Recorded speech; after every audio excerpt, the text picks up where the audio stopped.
வெற்றிவேல் முருகனுக்கு அரோகரா. வீரவேல் முருகனுக்கு அரோகரா. வேல்மாறலை பற்றி நான் சொல்கிறத விட என்னுடைய நண்பர் ஸ்டீபன் அவர் வேல்மாறலோட இதை சொல்லுவார். அதை அனைவரும் கேளுங்க. அவர் வாழ்க்கையில் உணர்வுபூர்வமாக அவர் அனுபவித்த உண்மைகளை நம்ம கூட பகிர்றார். அதை கேளுங்க.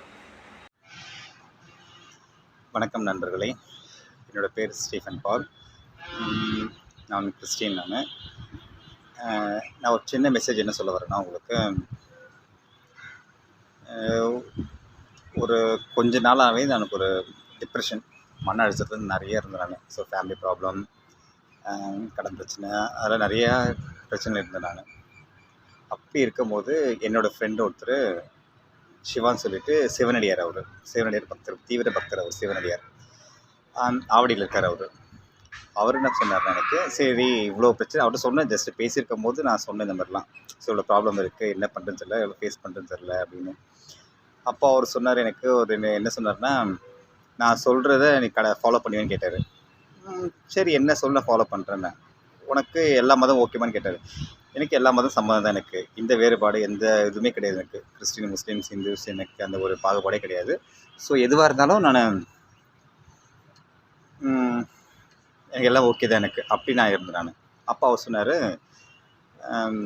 48 days 48 நாள் வந்து முருகருடைய ஒரு வேல்மாறன்னு சொல்லிட்டு ஒரு ஸ்பீச் ஒன்று இருக்கு. அதில் 48 நாள் விடாமல் படிச்சுக்கிட்டே வா, உனக்கு ஒரு நல்ல ரிசல்ட் கிடைக்கும் உனக்கு அப்படின்னு சொன்னார். நானும் என்ன பண்ணேன், சரி ஓகே உன்னால் முடியுமான்னு கேட்டார் ஃபஸ்ட்டு. சரி என்னால் முடியும், வேல்மாறனை பற்றி பண்ண முடியும், நான் பண்ணுறேன், 40 days நான் பண்ணுறேன் சொல்லிவிட்டு போன மாதம் 10ஆம் தேதி ஆரம்பித்தேன். நான் இது 10ஆம் தேதி ஆரம்பித்து ஸ்டார்ட் பண்ணிட்டேன்.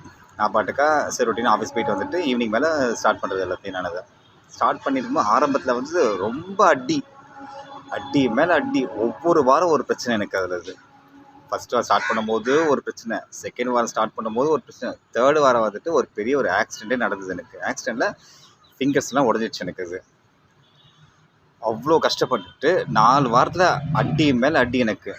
அவ்வளோ கஷ்டப்பட்டுட்டு ஒரு நிலைமைக்கு வந்துட்டேன். அவர்கிட்ட சொன்ன ஒவ்வொரு வாரம் கேட்பார், எப்படி படிச்சேன்னு. நானும் ஒவ்வொரு வாரம் சொல்லுவேன், இந்த பிரச்சனை நடந்துச்சு, இவ்வளோ பிரச்சனை போச்சு. அப்போ அவரே கேட்பார், ஏன் உனக்கு மட்டும் இவ்வளோ பிரச்சனைன்னு தெரியல. எனக்கு தெரில எனக்கு என்னென்னு. நான் அப்போட நான் அதை விடவே இல்லை. அந்த வேல்மாறலை பற்றி நான் விடவே இல்லை. நான் 48 days முடிக்கன்னு சொல்லிட்டு முடிச்சுட்டே இருந்தேன். அப்புறம் கொஞ்சம் 4 வாரம் கழித்து 5ஆவது வாரம் நான் நினச்சது, நான் என்ன எய்ம் பண்ணணும் அதை எனக்கு அப்படியே கிடச்சிது. எனக்கு அது நான் என்ன எய்ம் பண்ணணும், அது 48 நாளுக்கு முன்னாடி நான் என்ன எய்ம் பண்ணணும் எனக்கு அப்படியே கிடச்சிது. எனக்கு அது எந்த ஒரு மாற்றமும் கிடையாது, எந்த ஒரு இதுவும் கிடையாது. அப்படியே 100% அப்படியே எனக்கு கிடச்சிது எல்லாமே எனக்கு. இது அப்புறம் என்ன பண்ணேன், எனக்கு கொஞ்சம் சந்தோஷமாயிடுச்சு எனக்கு. சரி அந்த அடுத்த வாரம் 2 வாரம் வரும்போது முடிகிற ஸ்டேஜ் வரும்போது எனக்கு நார்மலாக இருந்துச்சு உடம்பு எல்லாமே. எனக்கு ஓகே, எந்த பிரச்சனை இல்லை, நார்மலாக போயிட்டே இருந்துச்சு எனக்கு. அது ஸோ எந்த ப்ராப்ளம் கிடையாது எனக்கு. அது அப்புறம் லாஸ்ட் நாள் எனக்கு முடிகிற ஸ்டேஜ் வந்துட்டு எனக்கு எப்படி சொல்கிறதுன்னு தெரியல. எனக்கு மைண்ட் செட்டில் வந்து பழனி போகணுன்ற ஒரு இது தெரிஞ்சுது எனக்கு. அது ஸோ பழனி போகணுன்ற ஒரு ஆரம்பத்தை சொன்னார். என்ன சிவா சொன்னார் என்கிட்ட, முடிகிற ஸ்டேஜ் வந்து உனக்கு ஒரு கோவிலை காட்டேன், 6 படை வீடில் உனக்கு ஒரு கோவிலை காட்டும் உனக்கு. அது ஸோ இந்த கோயிலுக்கு நீ போகலான்னு சொல்லிட்டுன்னு எனக்கு அப்படி முடிகிற ஸ்டேஜில் வந்துட்டு எனக்கு பழனி எனக்கு தெரிஞ்சுது. எனக்கு அது பழனி தெரியும்போது எனக்கு ரொம்ப நாள் பழனிலாம் நான் போயிருக்கேன். நான் நிறைய வாட்டி போயிருக்கேன். பழனி போயிருக்கேன், திருச்செந்தூர் போயிருக்கேன், ஃப்ரெண்ட்ஸோட எல்லாமே போயிருக்கேன், கோயிலுக்கெல்லாம் போயிருக்கேன் நான்.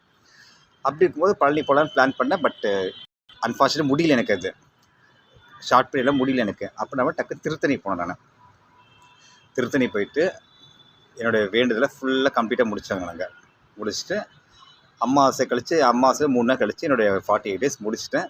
ஸோ வேல்மாறலை பற்றி எனக்கு அவர் சொன்னது 100% ட்ரூ. எனக்கு என்ன எல்லாமே நடந்துச்சு எனக்கு. இது 4 வாரம் அடிப்பட்டாலும் சரி, எனக்கு அடி மேலே அடி, எனக்கு சும்மா அடி கிடையாது, அடி மேலே அடி எனக்கு. அது பட் இப்போ ஓகே எனக்கு அந்த பிரச்சனை கொஞ்சம் வெளியே வந்துட்டேன் இப்போ நான்.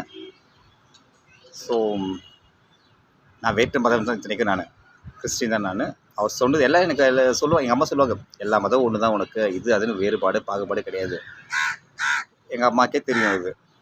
நான் சொல்லுவேன், இந்த கோயிலுக்கு போனால் அந்த கோயிலுக்கு போனால் சரி ஓகே. எங்கள் அம்மா சொல்ல மாட்டாங்க. எங்கள் அம்மா சரி பரவாயில்ல, கோயில் தானே, எந்த சாமி ஒன்று சொல்லி எங்கள் அம்மா சொல்லி தான் என்னை வளர்த்துருக்காங்க இன்னி வரைக்கும். என்ன இப்படி அப்படி சொல்லி என்னை வளர்க்கல. எங்கள் அம்மா இந்த கோயிலுக்கும் எல்லா சாமி ஒன்று தான் நமக்கு அப்படின்னு சொல்லிட்டு எனக்கு வழிகாட்டுறது சிவா மூலிமா முருகர் எனக்கு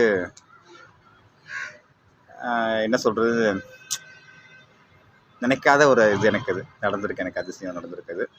ஸோ வேல்மாறல் படிங்க, வேறு சொல்கிற எதுவும் தெரில எனக்கு. ஓகேங்களா? நன்றி.